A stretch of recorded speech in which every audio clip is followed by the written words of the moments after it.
நீங்கள் பார்த்துக் கொண்டிருப்பது உங்கள் விஜய்.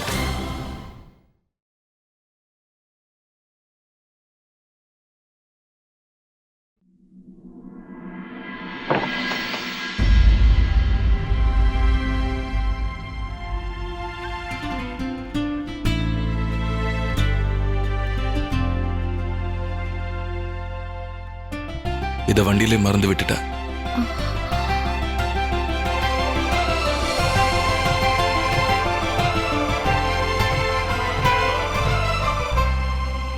யாரு ஸ்ருதி? என்ன பதில் சொல்ல மாட்டேங்கிற?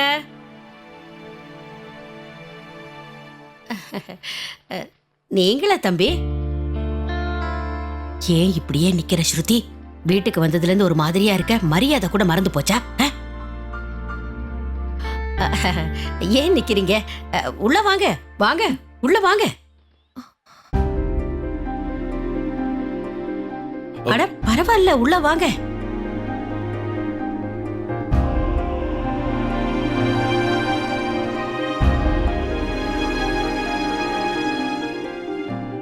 வணக்கங்க, நீங்க யாருன்னு? இங்க பாரு, இவரோட பேரு தான் அஸ்வின். ஸ்ருதி இவங்க வீட்டுல தான் வேலை செஞ்சுக்கிட்டு இருக்கா. ஓ, நீங்க தானா? வாங்க வாங்க, உங்களுக்காக ஸ்வீட் ஏதாவது எடுத்துட்டு. வேண்டாமா, இவர் ஸ்வீட் சாப்பிடக்கூடாது.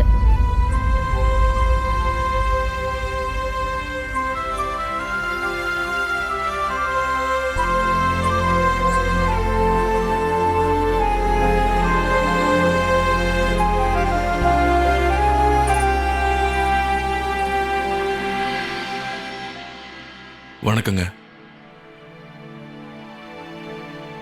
இப்ப இவருக்கு எப்படி இருக்கு? பரவாயில்ல, முன்ன விட இப்போ நல்லா இருக்காரு.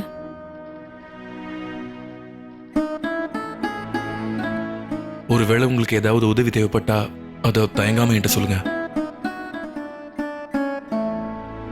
சரி, நான் கிளம்புறேன். தீபாவளி வாழ்த்துக்கள். உங்களுக்கும் வாழ்த்துக்கள்.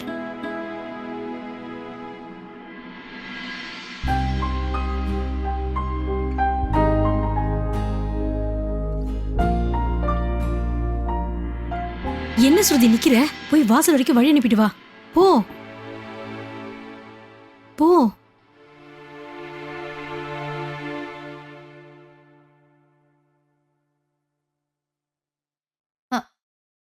நானும் வரேங்க. என்ன ராணியம்மா, அலர்ஜிக்காக ஒரு ஆன்டி அலர்ஜி இன்ஜெக்ஷன் எடுக்க போறேன், அவ்வளவுதானே? ஒருவேளை டாக்டர் என்ன அங்கேயே இருக்க சொன்னார்னா நீ வீட்டுல இருந்து பாட்டியையும் மத்தவங்களையும் பாத்துக்க. லாவண்யா கூட கொஞ்ச நேரம் இரு. லாவண்யாவுக்கு நீ நாத்தனாராக போறல. ஆனா உங்களுக்கு உடம்பு வேற முடியல. எந்த நேரத்துல நீங்க இல்ல ஒரு சின்ன இன்ஜெக்ஷன் போட்டு வர போறேன், அவ்வளவுதானே? அதுக்குள்ள ஏன் இப்படி டென்ஷன் ஆகுற? ஒருவேளை ஏதாவது பிரச்சனைனா உடனே நான் உனக்கு ஃபோன் பண்றேன், ஓகேயா? சரி, ஆனா ஏதாவது தேவைன்னா கண்டிப்பா நீங்க எனக்கு ஃபோன் பண்ணணும். சரி, நான் போயிட்டு வரேன். சரிங்க.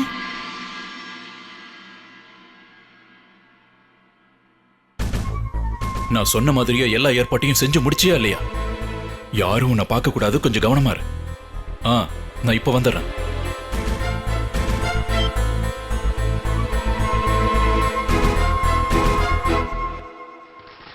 ரொம்ப தேங்க்ஸ்.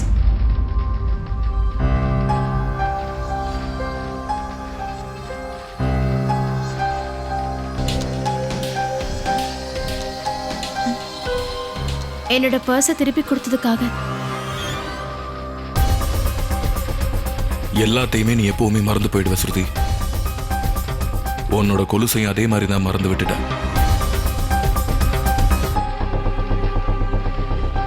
உன்னோட கொலுசு என்கிட்ட இருந்தது மட்டும் நீ தயவு செஞ்சு தப்பா புரிஞ்சுக்காத.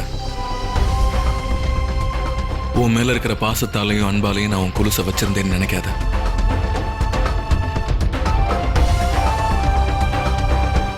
இந்த மாதிரி விஷயத்தெல்லாம் நான் பண்ண மாட்டேன். உனக்கு புரியுதா?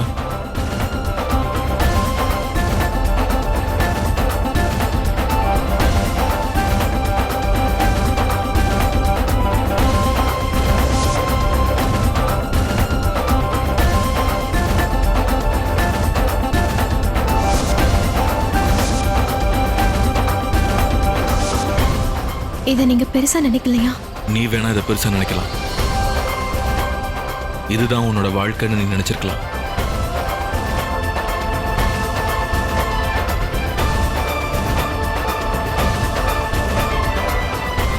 ஆனா என்னை பொறுத்த வரைக்கும் அதெல்லாம் ஒரு பெரிய விஷயமே இல்லை. என் லைஃப்ல நீ இல்லவே இல்லை.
ஸ்ருதி,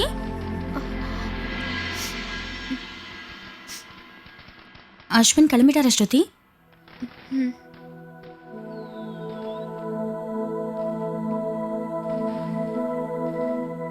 என்ன ஸ்ருதி, உன்னோட கொலுசு கிடைச்சிருச்சா?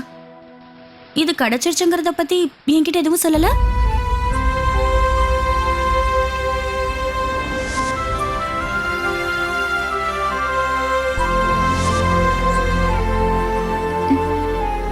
அதை பத்தி எல்லாம் இப்ப எதுவும் கேட்காதீங்கக்கா.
நீங்கள் பார்த்துக் கொண்டிருப்பது உங்கள் விஜய். கடவுளே, என்ன இதெல்லாம்? இந்த ஸ்ருதிக்கு மூளை வேலை செய்யலன்னு நினைக்கிறேன். இதுக்கு முன்னால இப்படிதான் நடந்துகிட்டா இப்பவும் அப்படித்தான் நடக்கிறா. வாயை திறந்து பேசவும் மாட்டேங்கிறா. அது போதாதுன்னு ரூமுக்குள்ள போய் கதவையும் சாத்திக்கிட்டு உட்காந்துக்கிறா. இப்ப என்ன செய்யறது? எனக்கு பைத்தியம் பிடிக்கிற மாதிரி இருக்கு. இங்க பாரு, எனக்கு மூளை சுத்தமா வேலை செய்யவே மாட்டேங்குது. ஸ்ருதி கிட்ட நீயாவது கொஞ்சம் பேசி பாரேன். அந்த ஷியாம் தம்பி மாதிரி ஒரு நல்ல பையன் நாம வலை வீசி தேடினாலும் கிடைக்கவே மாட்டான். இப்ப எதுக்காக ரூமுக்குள்ள போய் கதவை சாத்திக்கிட்டு இருக்கா? இந்த மாதிரி எல்லாம் செஞ்சா எப்படி? அத போட்டும் விடுங்க. பாவம் ஸ்ருதி டென்ஷனா இருக்கான்னு உங்களுக்கும் தெரியும்ல. நான் வேணா அவகிட்ட பேசுறேன். நீ என்ன சொல்லி அவளுக்கு புரிய வைக்க போற? இப்ப நான் என்ன செய்வேன்? இந்த பொண்ணுக்கு கொஞ்சமாவது புத்தி இருந்தா இந்த மாதிரி எல்லாம் செய்வாளா? உங்களுக்கு தீபாவளி வாழ்த்துக்கள் அத்தை. ஆ?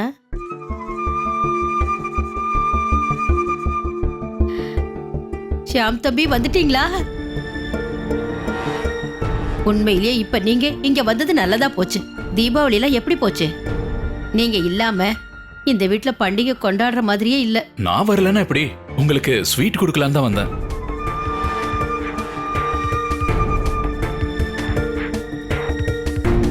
ஆ.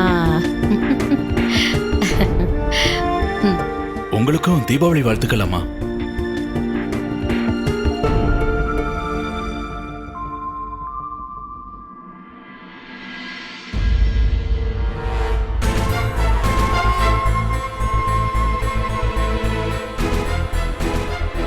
அத்தை, இன்னைக்கு நீங்க அந்த வெளியே இருக்கிற லைட் ஆன் பண்ணலையா? லைட்டை நான் ஆன் பண்ணனே. அப்பவே நான் லைட்டை போட்டுட்டு வந்துட்டேனே. அது நல்லா ஜொலிச்சுக்கிட்டு தானே இருந்தது.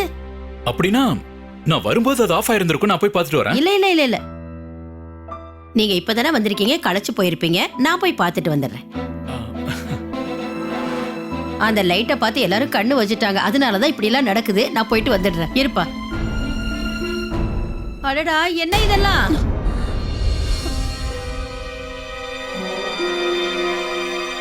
அம்மா, என்னாச்சு? வாங்க பார்க்கலாம். சீக்கிரம் வா. அத்தை, என்னாச்சு அத்தை? இங்க பாருங்க, என்னென்னலாம் எழுதி இருக்கு பாருங்க. ஆ, ஷியாம், ஸ்ருதி.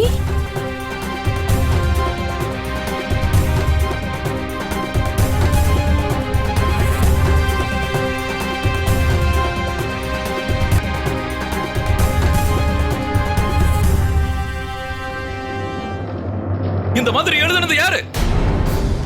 தைரியம் இருந்தா என் முன்னாடி வாங்க. ஏதாவது சொல்லணும்னா நேரா சொல்ல வேண்டியதானே? இந்த மாதிரி இல்லாத விஷயங்களை எல்லாம் எழுதி என்ன செய்யலாம்னு நினைக்கிறீங்க?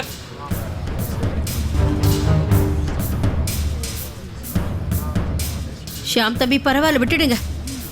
போனா போகட்டும். யாராவது சின்ன பசங்க தான் இப்படி செஞ்சிருப்பாங்க. எப்படி இந்த விஷயத்தை சும்மா விடுறத? இந்த மாதிரி ஒரு வேலையை செஞ்சவங்களை நம்ம எதுக்காக மன்னிக்கணும்? ஸ்ருதி வந்து இவங்க தம்பி பொண்ணு தானே? ஷியாம் இவங்க வீட்ல வாடகைக்கு இருக்கிறவரு.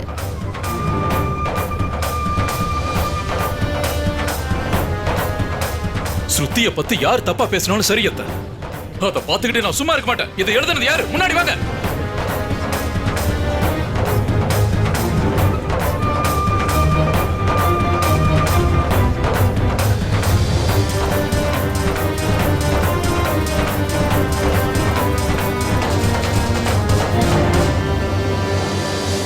இந்த மாதிரி ஒரு மட்டமான வேலையை செஞ்சது யாருன்னு எனக்கு மட்டும் தெரிஞ்சதுன்னு வச்சுக்கங்க. அதுக்கப்புறம்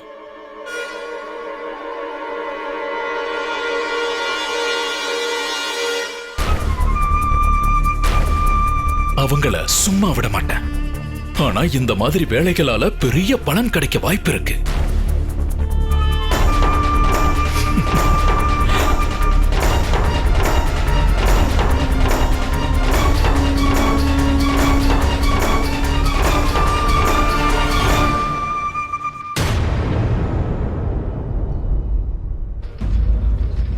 போதும், இதுக்கு மேலேயே நான் சும்மா இருக்க மாட்டேன். யார் சொன்னாலும் நான் கேட்க போறதில்ல. யார் என்ன சொன்னாலும் கேட்க போறதில்ல. எனக்கு தெரியும் இப்ப விஷயம் கைமீறி போய்கிட்டு இருக்கு. எனக்கு என்ன செய்யறதுன்னு தெரியும். ஒழுங்கு மரியாதையா கதவை தர ஸ்ருதி.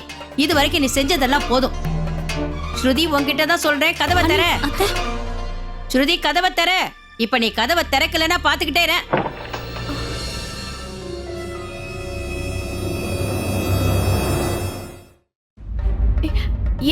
என்னாச்சு?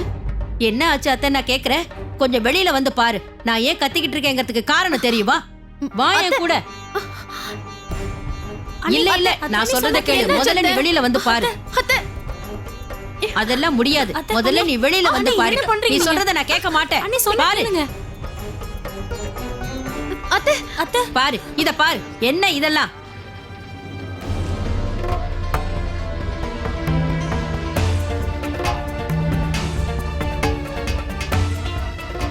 ஆனா அண்ணி, இதுக்கும் ஸ்ருதிக்கும் என்ன சம்மந்தம் இருக்கு? என்னது? அத்தை, இப்ப எதுக்கத்த தேவையில்லாத பிரச்சனை? யாரோ வேணும்னு இந்த மாதிரி பண்ணிருக்காங்க, அவ்வளவுதான். இதுல ஸ்ருதியோட தப்பு என்ன இருக்கு? எல்லா சம்பந்தம் இருக்கு. இவ முடிவு எடுக்காம இருந்ததுதான் இவ செஞ்ச தப்பு. அப்பா அம்மாவோட மான மரியாதையை பத்தி கவலைப்படாம இருந்தது இவ தப்புதான். உன் அப்பாவோட நிலைமை என்னன்னு உனக்கு தெரியும்ல ஸ்ருதி? அத பத்தி கொஞ்சம் கூட கவலைப்படாம இருக்கல்ல?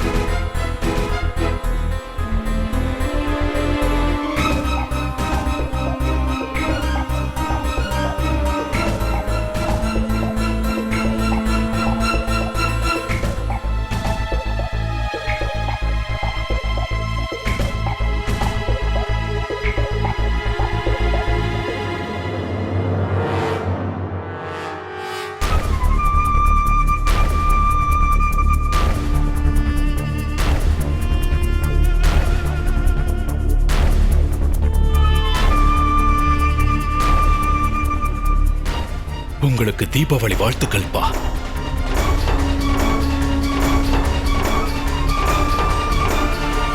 நீ ஏன் கண்ணை நல்லா திறந்து பாரு ஸ்ருதி. இப்படி நீ மௌனமா இருக்கிறதுனால நம்ம குடும்பத்துக்கு கெட்ட பேர் வருது. எங்கேயாவது போய் ஒளிஞ்சுக்க வேண்டிய நிலைமை வந்துருமோன்னு பயமா இருக்கு.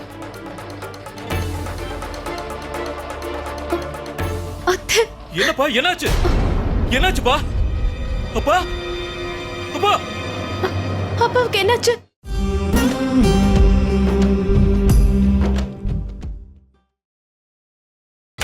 நீங்கள் பார்த்துக் கொண்டிருப்பது உங்கள் விஜய். தம்பி, அப்பா இங்க பாருங்கப்பா. தம்பி, அப்பா என்னாச்சு? சசி தம்பி என்னாச்சு? ஷாப் என்னாச்சு பாரு. அப்பா அப்பா அப்பா என்னாச்சு தம்பி? என்னங்க இங்க பாருங்க. அப்பா அப்பா இங்க பாருங்க. என்னாச்சுப்பா? பிரியா, சீக்கிரம் போய் தண்ணி கொண்டு வா. சீக்கிரம் போ. சரி, நான் தண்ணி கொண்டு வரேன். சீக்கிரமா டாக்டருக்கு ஃபோன் பண்ணணும். என்ன பண்ணுவேன்? சசி தம்பிக்கு ரொம்ப உடம்பு முடியாம போயிடுச்சே. அந்த மாதிரிலாம் சொல்லாதீங்க. வேற என்ன சொல்ல? ஒன்னாலதான் அவனுக்கு உடம்பு சரியில்லாம போயிடுச்சு. அது பத்தாதுன்னு இப்படி ஒரு கெட்ட பேரு வேற. நம்ம குடும்பத்தை பார்த்து மத்தவங்க சிரிப்பாங்களோ காரி துப்புவாங்களோன்னு பயமா இருக்கு. நான் என்ன செய்யறது? நீ என்னதான் செய்யலான்னு இருக்க ஸ்ருதி? உன் அப்பாவோட சந்தோஷத்துக்காக நீ இதுக்கு சம்மதிக்க மாட்டியா?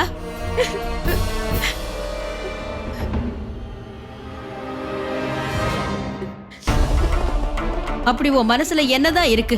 இந்த குடும்பம் மொத்தமா அழிஞ்சு போயிடணுமா? அண்ணி, நீங்க ஏன் சும்மா அவளே தொந்தரவு பண்றீங்க? நான் சொல்ற பேச்ச கேட்டா இவ என்ன குறைஞ்சு போயிடுவாளா? அத்தை, அப்பாவுக்கு வேற உடம்பு சரியில்லை. இந்த மாதிரி நேரத்துல நீங்களே இப்படி பேசுறீங்கன்னா எப்படி?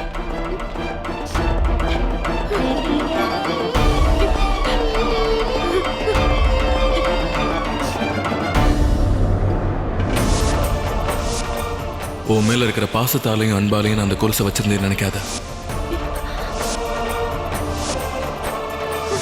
எனக்கு உன் மேல எந்த பாசமும் கிடையாது, எந்த அன்பும் கிடையாது. சரி.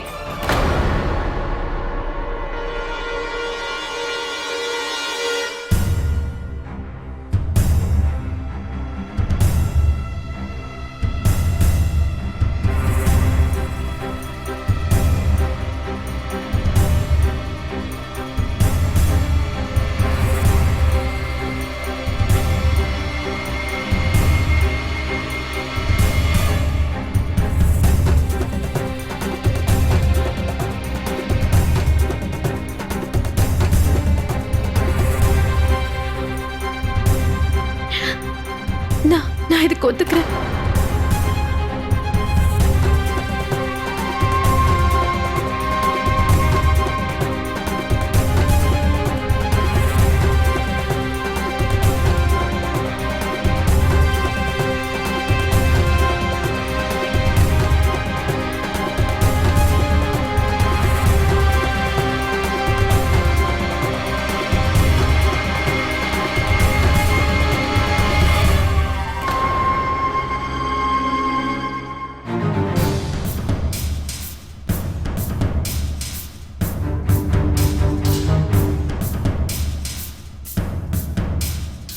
என்ன சரின்னு சொன்னியா? ஷியாம் தம்பிய நீ கல்யாணம் பண்ணிக்கிறதுக்கு சம்மதம்னு தானே சொல்ற?